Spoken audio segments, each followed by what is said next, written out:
Welcome everybody to Millennials Are Killing Capitalism Live. We are super live today, live and unprepared. But it's good to be with you all obviously I wish that it was under very different circumstances. Um, yeah, to the folks in the chat, absolutely free Nicolás Maduro, free Venezuela. Thanks everybody for showing up. Make sure to do the basic things and like, share, subscribe if you have not already, although you probably wouldn't be here if you weren't. But good to be with you. Support the Patreon if you are able to do so. Would much appreciate that. A really bad day in the history. I mean, I guess a good day for US imperialists, but a really bad day for Venezuela and for the history of the world. And so, whenever we have a really bad day in history, it's always great to have a good historian on and a great historian. And so, we're excited to bring on Alex Aviña. Good to be with you again. Wish it was under different circumstances, but I also reached out to you, and I know that you were busy with other things too, but probably like me, have things that you want to make sure to register and to say. So yeah, I'll kick it to you in a second, Alex, but just obviously the basics, we condemn this, we're against this. This is, horrific. But beyond that, we have to kind of to analyze it and to talk about what's going on now and what next, and all of that. And so anyway, it's good to be with you, Alex. I don't know if you have some things you want to say up front. Thanks for having me back, Jay. No, I think everything, just to echo everything that you just mentioned. This is actually pretty it's an unprecedented action, I think, at least within the history of Latin America in relation to US empire. We can get into that if you want, but like if we think about at least since the end of World War II, there's very few overt military interventions enacted by the US against Latin Americans. There were other methods that the US empire tried to implement, right? But actual like US overt military action against a sovereign nation is on the rare side, right? So what we witnessed last night is unprecedented, right? And the fact that, I mean, I will say it's not totally unprecedented. I mean, we've seen the kidnapping and abduction of other presidents of the America. I mean, like Jean-Bertrand Aristide, right? I mean, and in this case, Haiti is such a workshop of U.S. empire in the Americas that tends to be left out or not discussed. But I always think about our compa Dr. Pierre.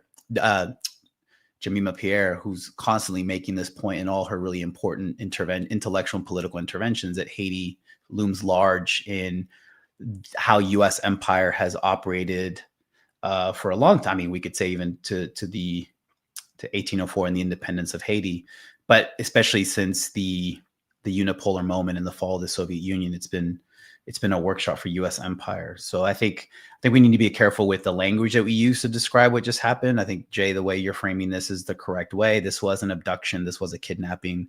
If you read the 25-page indictment, I quickly went through it. I didn't see any mention of like fentanyl. I didn't see any mention of oil. I did see mention of apparently Maduro owned illegal machine guns, which as the president of a sovereign nation, you probably would expect him to. But this wasn't a straight up kidnapping. This was a gangster move by the U.S. empire. Yeah, no, absolutely. Sorry, I didn't mean to cut you off, but I did,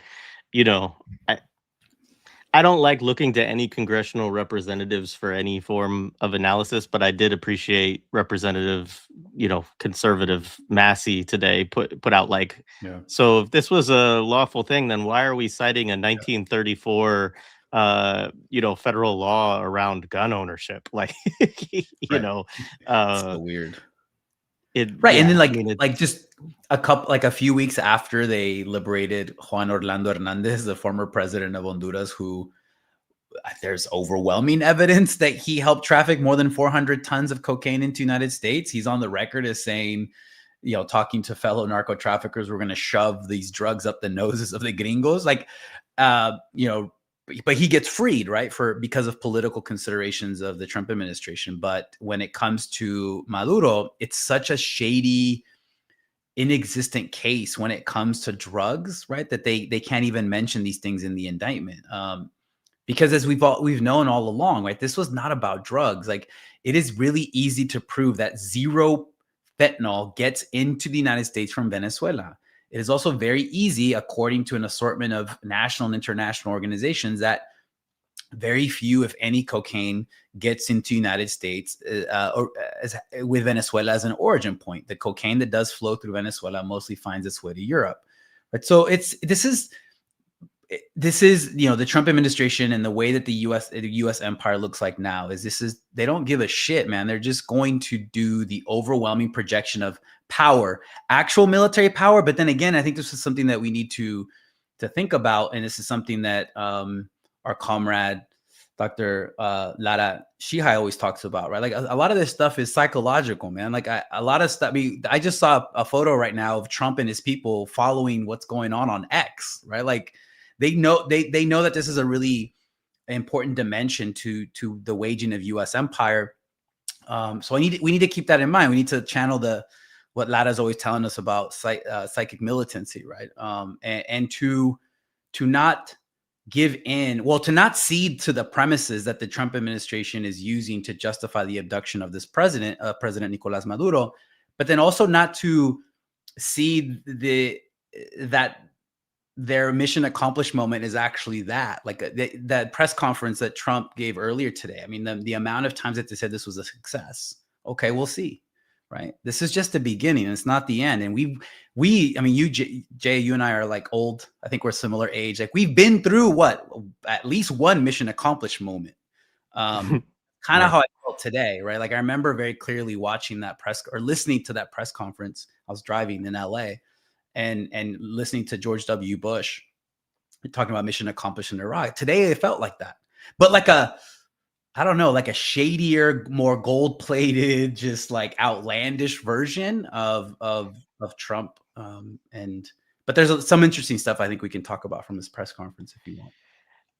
Yeah, I mean, it was fascinating. I mean, so I went to bed I'm on the East Coast, and so this happened at like 1 or 2 a.m., kind of in that hour, I guess, last night, my time. And I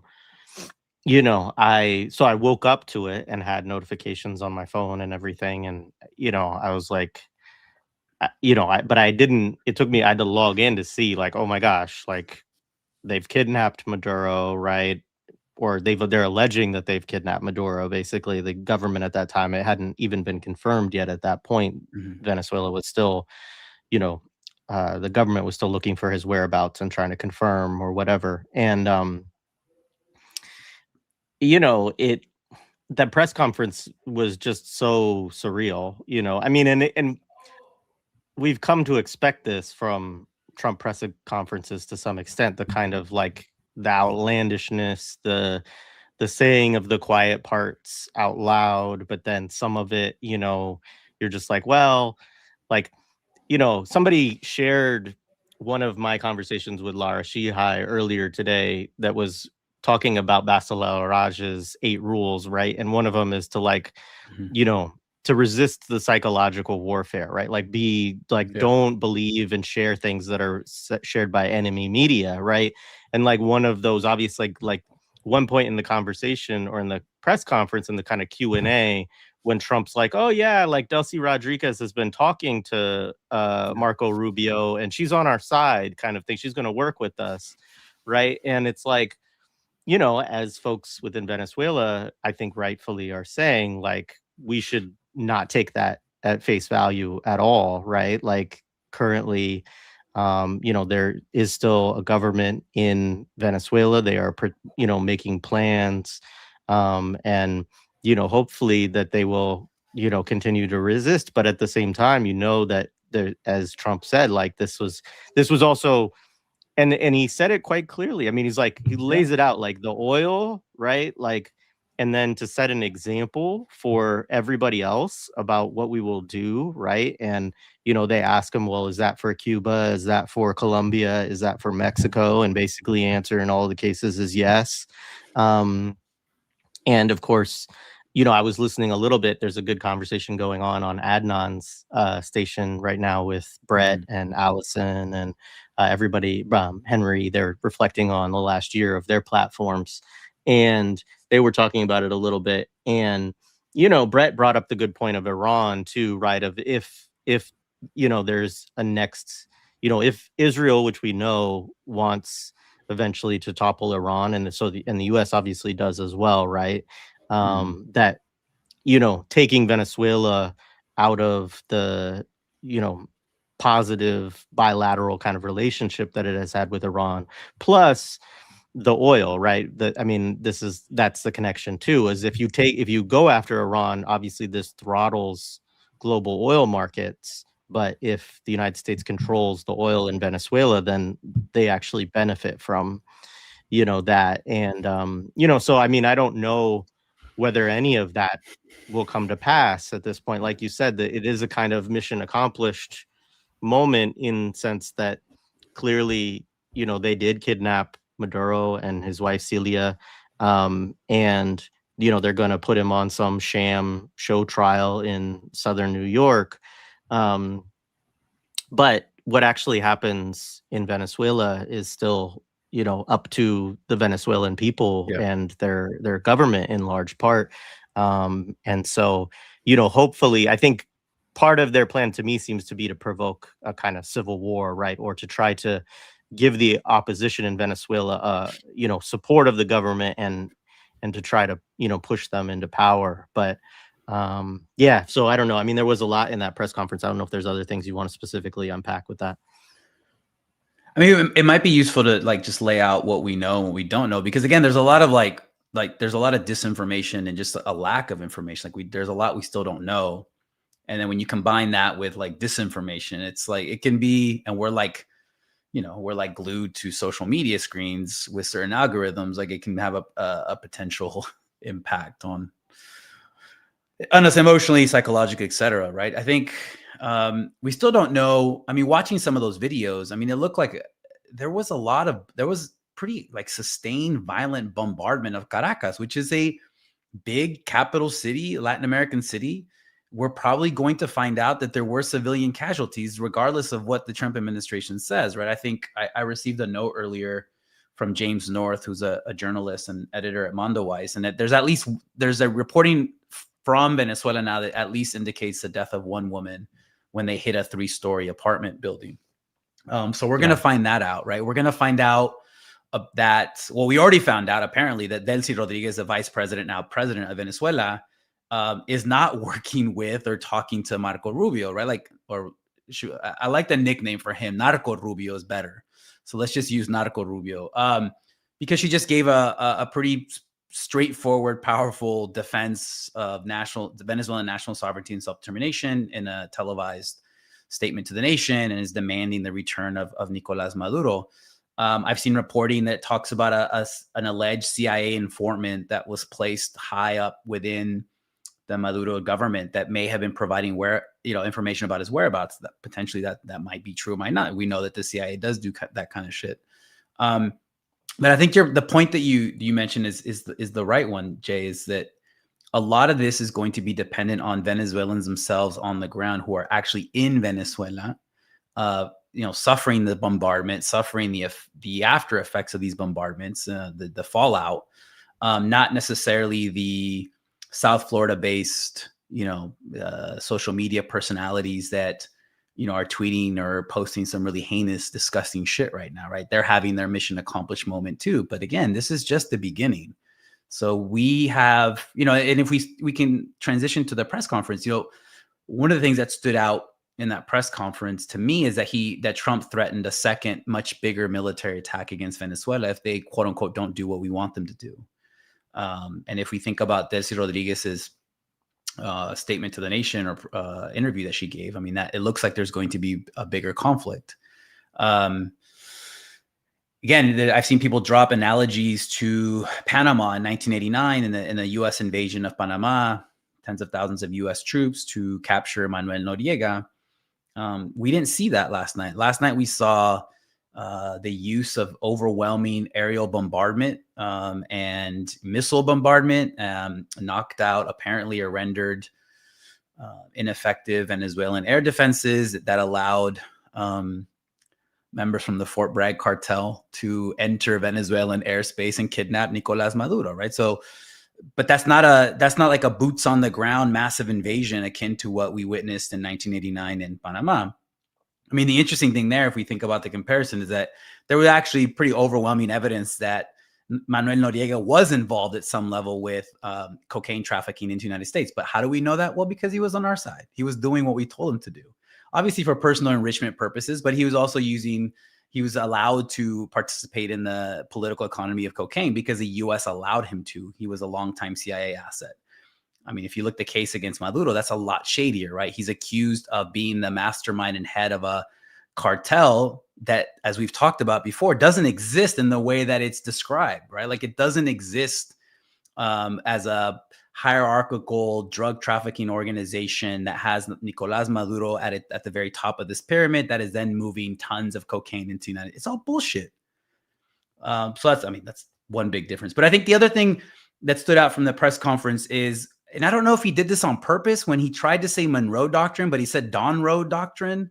And like really, he spent some time talking about like all these other presidents forgot about the Monroe Doctrine, but we're bringing it back. And then based on comments he's made today about Cuba and Mexico, I mean, that augurs like a really dark moment from Latin America. This is a hit list, and Venezuela is just the first one on this list that already includes other places like Haiti to a different degree or a different mode of intervention. But like, this is not going to stop with Venezuela. Yeah, absolutely. Yeah, I think he said the Monroe Doctrine, but then he did say he was intentional in saying the Don Roe Doctrine, and he did say something along the lines of we're superseding it or we're going beyond what the Monroe Doctrine was. Yeah, and then Narco Rubio pumping him up of this is a president of action, not words, and all of this BS. I mean, it's like I saw your tweet about what was it, the Guaisano, I can't remember, but you were like I three should people probably walking take to that one down. Yeah. That was just done in a moment of such rage and frustration because so the president of Colombia, Gustavo Petro, like he calls these people el cartel de los pedofilos or the clan, el clan de los pedofilos, right? So you have like a pedophile president who's then followed in giving the press conference by like this alcoholic what is he? I don't know what he's called now. Secretary of War. That's what he wants to be called. That Secretary of Warriors. And then he's followed by Marco Rubio. Like it's such a perfect toxic embodiment of what U.S. empire is at this particular moment, right? And then so you hear these men talking, and you're supposed to believe that they're interested in bringing like a smooth democratic transition to a place like Venezuela. Like if you believe that, then I don't know what to tell you, right? Like that's just like what can we do with you? I mean, it's just really disgusting. I mean, this was a really disgusting display, and it's just they were able to project overwhelming military power, and they're bragging about it, right? And also they're dabbing on us to use a Matt Christman because we all know that this is not about drugs, and it might not. Obviously, it is something to do with oil, but even that's a complicated question because of the type of oil that's actually in Venezuela, because of the type of investment that it's going to require to, get it to the point that Donald Trump imagines it in his head, right? So the other narrative is, they want to reassert a form of domination over Latin America that we haven't seen, overt domination that we haven't seen in a while. Even George W. Bush didn't talk about Latin America in this way. I mean, they probably did some shenanigans in trying to take out Hugo Chavez in 2002, but like talking about it in such a brazen way, and then actually doing things to back up what they're saying. I mean, again, if we think about historical precedents, it takes us back to, Teddy Roosevelt, right? In the late 1800s and early 1900s up until the 30s, when the US invaded Latin America like 34 times. I mean, and we've talked about this before and I've written about it. I mean, it seems like the first hint was like when they were talking about isolationism. And then you and I talked about this, right? Like anytime we hear a gringo president talk about isolationism, we know what's in store for Latin America. But they're so brazen about it. And they're also such liars. I mean, maybe that's what the purpose of the press conference was, right? They're doing a mission accomplished celebration, but they're also trying to, I don't know, articulate. I don't know how we divide or distinguish between Trump's like hallucinations and actual like disinformation purposes. It's really difficult at this point. Yeah, no, it is. I mean, it was, yeah. Can I say one more thing? The one thing I think he did was interesting. Was it in an interview or the press conference when he said, like, Maria Corina Machado actually has no possibility of returning to Venezuela to be the president because, quote unquote, she doesn't have the respect of the people. Like, that actually was one pretty lucid moment, which is really interesting, right? And I think, I mean, we can get into that, right? About the broader like Venezuelan exile effort to contribute to the destabilization of Venezuela. But maybe that was like the one lucid moment, right? Where he was like, no, we know that this woman cannot ride into Venezuela on the top of a Abrams tank, and be greeted as a liberator. So at the very least, they know that. Yeah. Yeah. I mean, I was watching some mainstream media. I won't even, give the outlet a name check, but like, it was like this. And then they had like some, like, I don't even know who she was, but she was like, she was talking about regime change actually even before the press conference, which was interesting, right? Because it's like, this is one of the things that I think is so where their pretexts are just so flimsy, right? Because it's like, if it's drug trafficking, right, then like, okay, Delcy Rodriguez is the president and things just go on, right? Like that, like, you know what I mean? I mean, if that was actually the reason and the rationale, then it would just be that, right? And instead, then you get all of this discussion from Trump about, well, we're going to run the country until such a time as we can transition it to someone else, right? Which again, all the reporters are like, kind of like, well, what? Like, do you have forces in Venezuela? Like, how are you gonna, run the country? Like, obviously, yes, you went in and did this, but and then he basically says, well, we've made bigger threats to them, right? So they have to, either play ball with us and let us do this, or we're gonna go in with a larger military operation. And I think that for people within the US too is at least an opportunity for people who are out. And I saw people in the chat who are out today, who are hitting the streets and everything else. I mean, obviously, we can demand, of course, the return of Nicolás Maduro and Cilia and all of this stuff, but like, we know that they're not just going to do that, right? But you can oppose U.S. military, action and further intervention, right? And I think, shout out to all the people, obviously, who were in the streets and who mobilized so quickly today to, rally and protest and everything else. And it's going to take more, because also they knew that this was extremely unpopular before doing it too. I mean, that's another thing, is it's not a war where their attempts to manufacture, consent for it have actually worked very well within the broader US populace. Like 70% of people polled recently, don't support military action in Venezuela. And I know that if you're talking about a long-term occupation, right, like, then that's even more significant, I'm sure, of people that would oppose that, right? So, I think for folks on the left and anti-imperialists, it's certainly a time to get out, to organize, to make your voices heard, and to connect with other people, to oppose this. And I think it is largely going to be opposed. I think it's just also important that you don't fall into all the kind of bullshit of, demonizing, Maduro as the elected president of Venezuela, and, trying to find some kind of, weird, third way, or, other way to show solidarity. Venezuela is, and that was another moment from the press conference, is he said this was a precise attack against sovereignty, really, like Yeah, is, yeah. There he and goes. it was, it was like, yeah, He's actually right. it was. Yes, exactly. That is exactly what this is all about.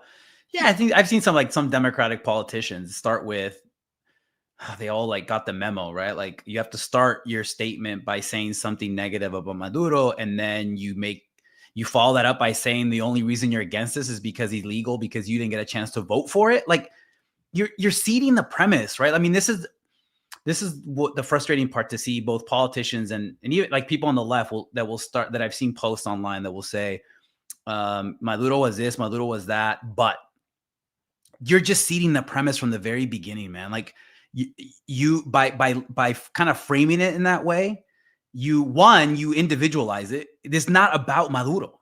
This is about national sovereignty and self-determination for Latin America. I mean, that's what it's about, and in this case for Venezuela. But by starting in that way, you're seeding the ground, you're seeding the premise to Trump that they have a point in what they were doing. It's just you don't agree with the way they went about it. No, fuck that. No, we can't do that. That's not what we're supposed to be doing. You're supposed to be saying, listen, this is a sovereign nation, and the US, who gave the right to the US to intervene militarily to carry out what they say is some sort of police action? Why is that okay? Why does a Southern District Court in Manhattan get to say that Maduro is the narco mastermind of a cartel that doesn't exist, called the Cartel de los Soles, but Daniel Noboa, who's the president of Ecuador, where like we know he's a narco president, gets to like just enjoy his time who most likely committed some shenanigans to stay in office. No, he gets to enjoy his time and then wage a so-called war on drugs, which is actually a war of state terrorism and suspension of the constitution in Ecuador against his own people. Right? These are the fundamental questions to me. Like, who gave the right to the U.S. to determine, in this case, what is justice, what is legal, what is illegal? The U.S. has no moral standing, no legal standing, no political standing to determine this, because this is imperialism. So if that's the primary contradiction here, then that's what we need to call out.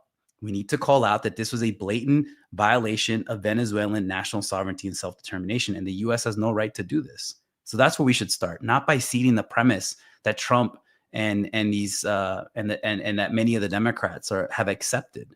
The one blatant example I saw of this was on, I won't name check this news channel either, but like you had this admiral on there who was saying something like, "Oh, I was so worried that when I first read about this, that Maduro was going to get black bagged and sent to Guantanamo. But when I saw that the FBI was in on it and he was going to be sent to New York, I felt much better about it." What? Like, dude, bro, like, what are you talking? And then, of course, this guy's, probably bankrolled by God knows how many national, military defense contracting companies. That's not the way to do this. And I think this is something also to keep in mind. Absolutely. Yeah, a great comment here from Benji from Resistance is Fertile. Shout out to them. Shout out to Benji.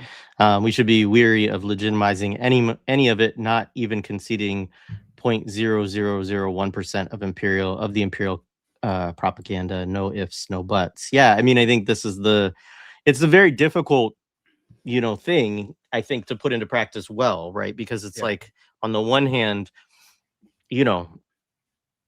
there's imperial propaganda that we don't even know is imperial propaganda, and there's and so some of it is to, yes, look to a bunch of outlets that are very critical, analytical, that obviously look to outlets like Orinoco Tribune, Venezuela Analysis. I saw that some of the folks from Venezuela Analysis were on Drop Site News today, right? There's good folks out there who you can follow and get good reporting from what's actually going on in Venezuela, and the state of uh, you know Chavismo and the government and all of those kind of things.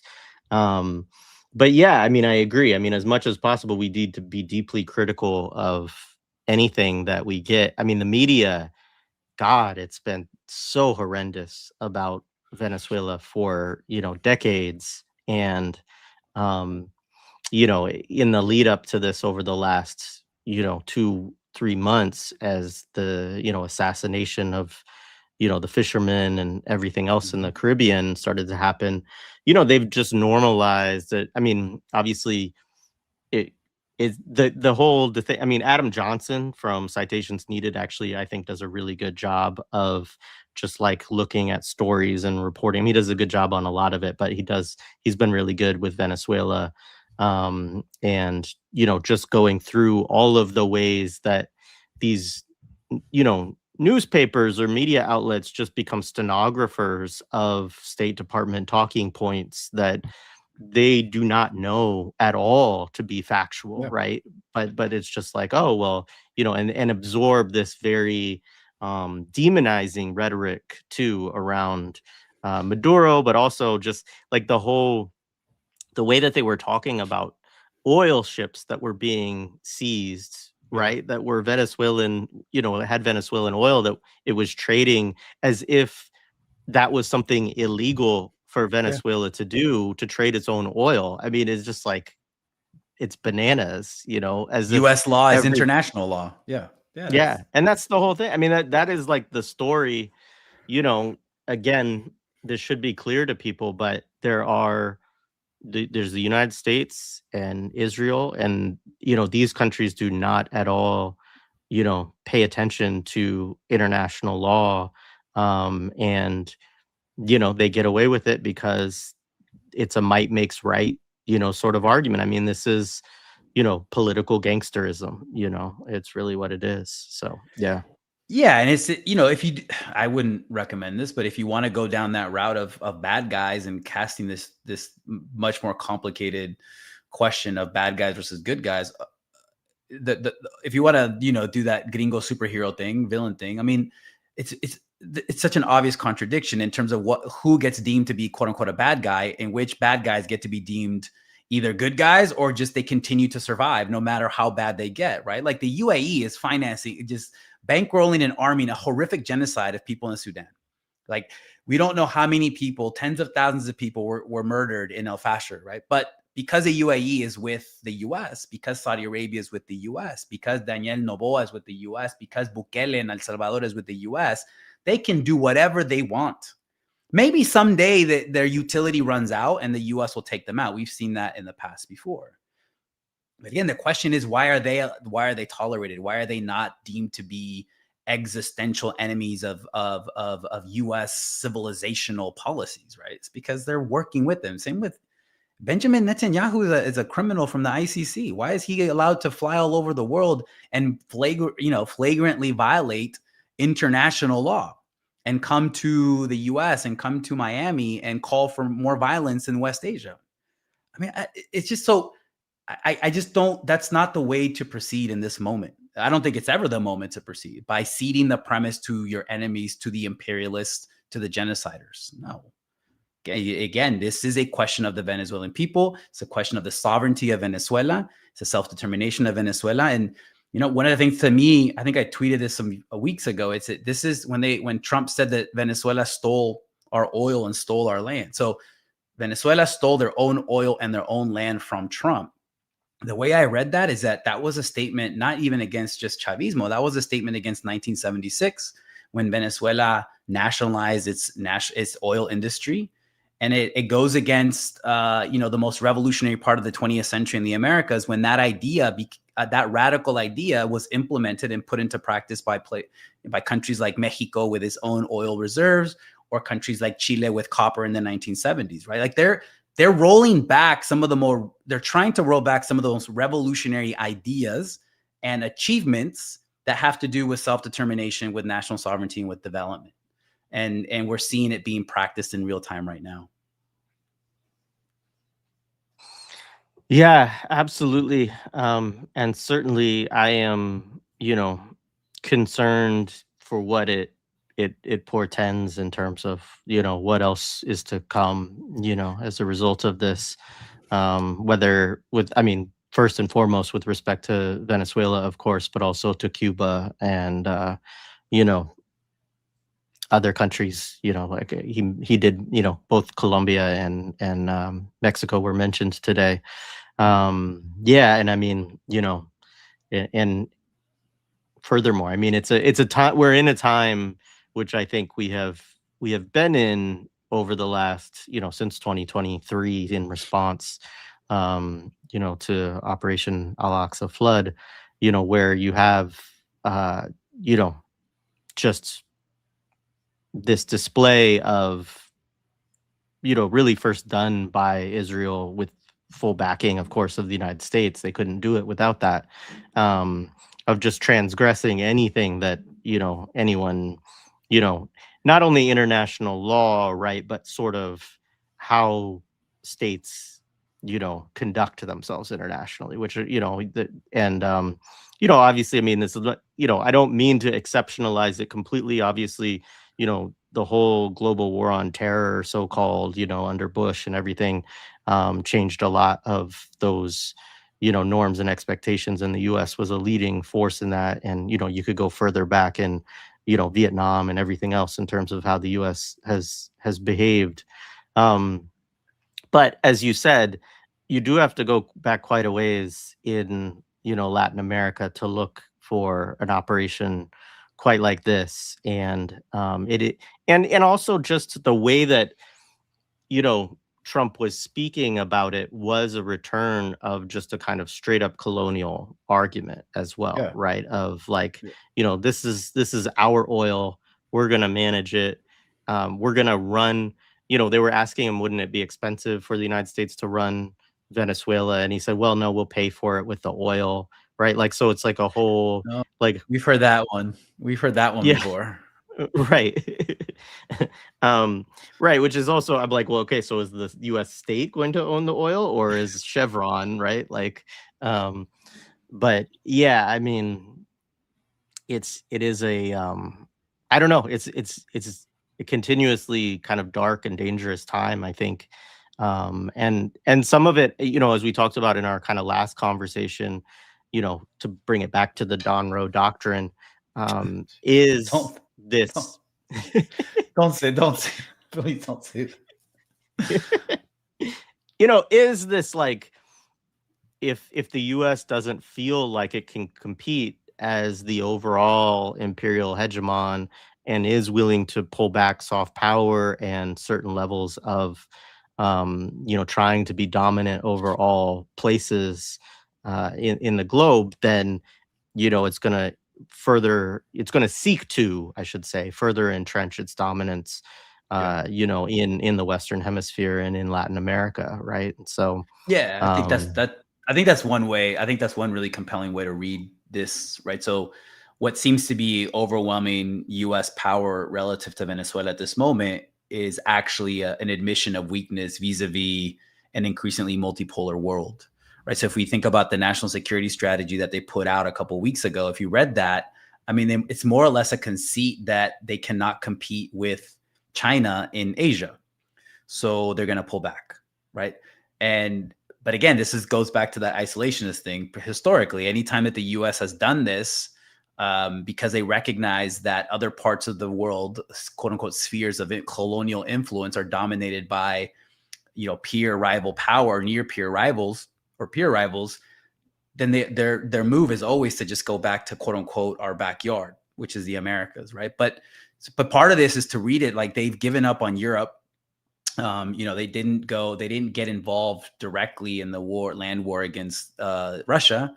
They've recognized that they can't compete with China in Asia, and if China ever decides to, take back Taiwan, they're not, one, I don't think they would defend it, and two, I don't think they have the capacity to defend it. So they come back to the Americas, right? And they see, okay, again, this is our quote unquote, our backyard.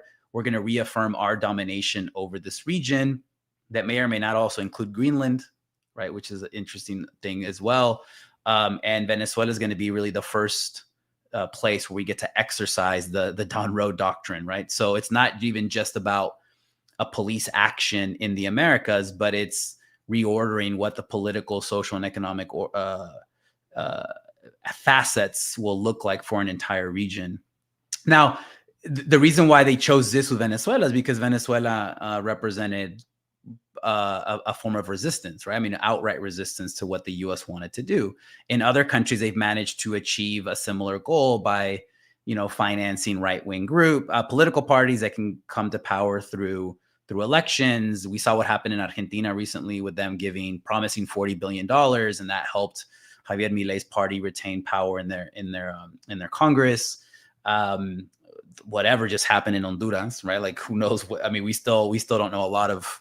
It took them more than a week to announce a win. There's a lot of shadiness that happened there based on who you read. We see what happened in Chile, where you have the son of an actual Nazi win power, sounding very much like Trump, promising to build a wall in northern Chile, which is good luck in the Atacama Desert. Go ahead, knock yourself out. But in Venezuela, they've tried that, right? They've tried almost working with the Venezuelan political opposition, which is fractious, which is internally almost hopelessly divided. They've tried almost every single method since the early 2000s to destroy this political project that we can refer to as the Bolivarian Revolution or Chavismo or whatever. They've tried every single way. And in Trump 1.0, they tried a variety of different ways, right? They had the Bay of Piglets. They had the whole show with Juan Guaido trying to cross in. Juan Guaido's hanging out with these shady Colombian paramilitaries and mercenaries, tried to, sneak his way into Venezuela. That didn't work. They've done economic warfare, intensified economic warfare. That has, devastated the Venezuelan economy. That's killed tens of thousands of people, according to the Lancet or the Center for Economic Policy Research. This is just like the latest method that U.S. empire has tried to use against a big power. I mean, relative to the rest of Latin America, this is like a big, powerful country, right? With the world's largest proven oil reserve. Like, this is not Honduras, right? This is not Panama in 1989. And I'm not saying this to throw shade at these countries. It's just like, in terms of like balance of forces, like Venezuela is a much bigger, much stronger militarily and economic power than Panama in 1989 or Dominican Republic in 1965, when LBJ sent in 25,000 Marines at the same time that he was increasing the U.S. military presence in Vietnam. This is why, for me, what makes it unprecedented is that they've attacked one of the biggest countries in Latin America in this way by abducting their president. So I think this is, again, part of a broader retrenchment in the region. They get to hit China in an indirect way, right? They get to hit at Russia in an indirect way. But it's also a conceit that they can't hit those countries in a more frontal, direct way. Yeah. Yeah, absolutely. Ali Vargas, who's another great journalist covering Latin America and does work in English so that people can, follow it from the Anglosphere like myself. But yeah, he had put out a tweet just a couple of days ago, which was basically showing that, Venezuela had the greatest rise in GDP, I think, of all Latin American countries over the last 2 years, right? Or the highest rise of rate of profits, like, within the country. I can't remember exactly, but it was just to show a measurement, right, of, like, all this narrative, right, about, like, even with all of the U.S. sanctions that have happened, which have had a huge effect, have killed people, right? In, lots and lots of people in Venezuela, caused a lot of people to have to migrate out. By design, right? That's also, we should keep in mind Absolutely. that it's not targeting the quote unquote elites within the Venezuelan government. This is a total war against all Venezuelans. Anytime that Yeah. sanctions against all people in a particular country that's a target of these sanctions. Sorry, go ahead. No, absolutely right. And despite that, Venezuela has still been able to continue to figure out new ways to, you know, get its economy back on track. And yeah, I mean, that's something I've talked about with, like, Chris Gilbert from, is just the expansion that has happened there in the last few years, economically, from the worst phase of the sanctions, right? And Yeah. so that wasn't working, right? And so when they say these things about, like, oh, it's a failed country, et cetera, like, it's like, well, one, like, you have done, like, taken power of US sanctions, which are one, also illegal under international law, but besides that, Doesn't it? like, International law, what is that? These yeah, days, it it's, doesn't mean who it, knows? I know, it's just like a Yeah. reference point. But Yeah. but despite that, like, it hasn't, those have not worked in stopping, the Venezuelan people from continuing to support the Bolivarian process, right? And yeah, and to your point on the opposition, it has always been fractured. There are people within it, right? So when you see these videos, and I know people have been seeing them, they get circulated by people of like certain folks celebrating within Venezuela. Like, of course, there are folks who support the opposition who wants to, and that, it's one of the disgusting things, honestly, about the Venezuelan opposition is that they have been calling for military intervention against their own country, right? They've been calling for bombing, and things like that. And so that was one of the reasons why it was so grotesque that somebody like Maria Machado would, win the Nobel Peace Prize because she's actually asking for war, right? Like this is and I think that point about her being unpopular, you know, is true, right? And they know that there will be when there was the coup against Chavez, the people of Venezuela undid the coup, right, and brought him back into power. And so, you know, full solidarity, obviously, to all of the people, fighting, struggling on the left in Venezuela to maintain their project for sure. Yeah, I think it bears to keep in mind that just because many Venezuelans in Venezuela have legit or serious critiques of their government or of Maduro specifically, that doesn't necessarily translate into them supporting regime change and U.S. military intervention. And then the arrival of far right figures like Machado, who then say we're going to take power. We couldn't do it through elections, so we were going to take power in this way on top of U.S. Abrams tanks. And then we're going to privatize the entire economy because that's what's going to bring, quote unquote, freedom and liberty and prosperity for all, which is, I mean, that type of language and those type of policies are precisely what produced Chavismo in the first place. That and a decrepit two-party political system that had existed in the country since the late 1950s that had not done much to improve the livelihood of the vast majority of Venezuelans, that in the 1980s, pretty much the political class in Venezuela accepted wholeheartedly the IMF policies that led to privatization, deregulation, cuts to social spending. And then when the people of Venezuela, like in Caracas, revolted against these IMF austerity measures in February of 1989, the same government massacred hundreds, perhaps thousands of people. I mean, there's a reason why, contrary to what these Venezuelan exiles in the US argue, there are very legit reasons as to why Chavismo even existed in the first place, right? Very material, historical reasons that produced a mass-based social movement that created Chavez, right? To paraphrase from our comrade Giomar's book, right? We created Chavez. It wasn't that Chavez created the revolution. It was the masses of Venezuelans that created this revolutionary project. And they were reacting to what? To decades of neoliberal austerity, socioeconomic inequality and exploitation, and a two-party system that was willing to massacre them when they protested against the implementation of IMF austerity measures. Right. This narrative that has emerged in the last few months since the extrajudicial executions began in the Caribbean of, Venezuela was like the Latin Americans' wealthiest state until Chavez took over and ruined it. I mean, we've heard that narrative before. That's what they used to say about Cuba before the July 26th movement ousted Batista on January 1st, 1959. Cuba apparently was some sort of like economic prosperity utopia. But these evil Machiavellian devils like Fidel Castro showed up and ruined everything. That's this same narrative that they've applied to Venezuela.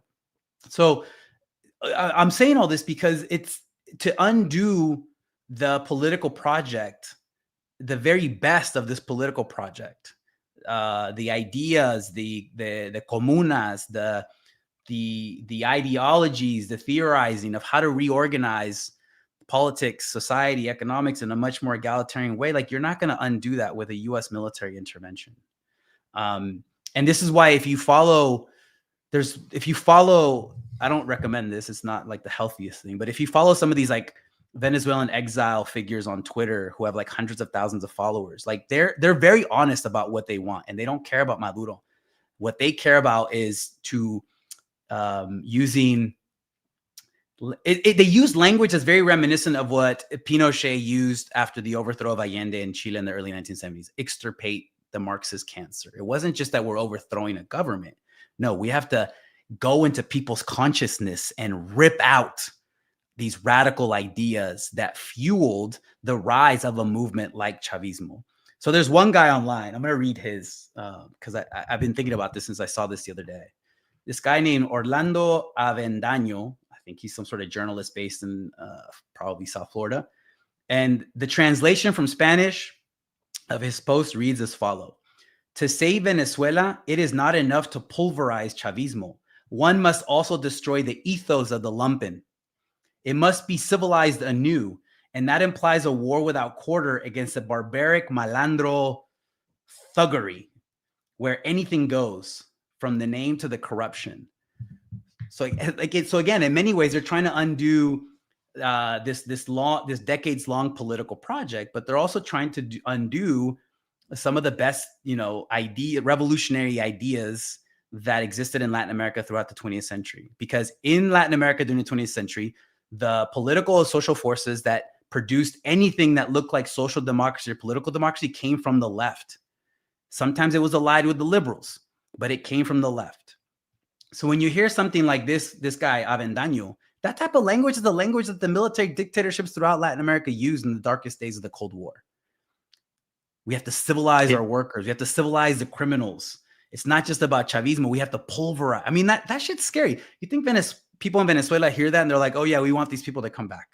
Oh, no, I mean, I reposted some screenshots earlier today from, and I don't even really know who this person is. It's just like some standard like Venezuelan opposition. And it was like, a Venezuelan of Spanish blood who has been in the country for 300 years is more Venezuelan than an African who was brought from Africa 500 years ago, or an indigenous person who has 10,000 years in Venezuelan territory. Venezuela is a European country founded and built by Europeans, not an Afro-Indigenous country, right? And there was like a bunch of other ones, right? Including Make Venezuela European again. Thank you for your honesty. Keep talking, keep posting, keep talking, because these are the same people who used to use racial epithets against Hugo Chavez, who used to call him monkey, who used to call him a donkey. They're the same ones who use those racial epithets against Maduro. They're the same ones who use racial epithets against people who supported and continue to support Chavismo. Right. I mean, I want them to keep posting because they always reveal themselves. And it's always that other version of the post where it's like, my name is Sabine Eichmann. I come from Venezuela. Please liberate my country. It yearns for freedom. Like, it's always that. But I think I saw the one that one that you just read, Jay. I think I saw that one. And it's just like, okay, thank you for your honesty, because this is exactly what this is about. And this is why you had something like Chavismo even emerge in the first place. The masses, the racialized working classes of Venezuela were reacting against elites who thought just like this person and who ruled and governed in that way. Yeah, no, absolutely. Well, Alex, I know I have to let you go because this was not planned and we have other obligations, but we'll have to do more again soon. Are you coming through on Tuesday when we do the thing for Rifat's I hope so. family? I'll let you know if I can. Yeah. I'll let you know. Okay, I think I can, but I gotta confirm something. Yeah. I'm still trying to figure out all the details of that with Sina, in terms of when and where and who and all of that. But we will be doing something on Tuesday to, promote a fundraiser for Rifat Al-Arir's family, which unfortunately was basically defrauded by somebody who was running their Chuffed or GoFundMe campaign. And, so we're going to help make sure that they get what they need. But I mean, people, just quickly, I'll run through some comments in the chat. I'm glad people are out in the streets. I'm glad that the turnout is good. Yes. Thank you for doing that, David. I don't know if you have a chance to answer this in the last 4 minutes, but Francis Hasso asks, what you think would be the most effective challenge to the Monroe Doctrine or the Donroe Doctrine? I don't know, Francis. I'm sorry. I'm gonna have to think about what. I mean, the other thing we didn't mention, because, and this is connected to all this, is the domestic aspect, the domestic political aspect of it, and how Trump and his people have linked Venezuela to their, brutalizing, anti-democratic, fascist policies against migrants and refugees inside the United States. So they always manage to make that connection, right? Like, so they always connect Venezuela to their anti-migrant, anti-refugee policies. that looks like it's going to look like expanded concentration camps for migrants in the next upcoming year. It's going to probably make that one battle after another movie look tame compared to what they really want to do. So yeah, I'm sorry, Francis, but I think the one thing that kind of sparked in my mind is that, again, some of the we have a responsibility domestically to challenge this. It cannot just always be the burden, the responsibility of people in Cuba and Venezuela, in Lebanon and Iran and Palestine, right? Like it has to come from within as well. Yeah. No, I agree. I think that's important.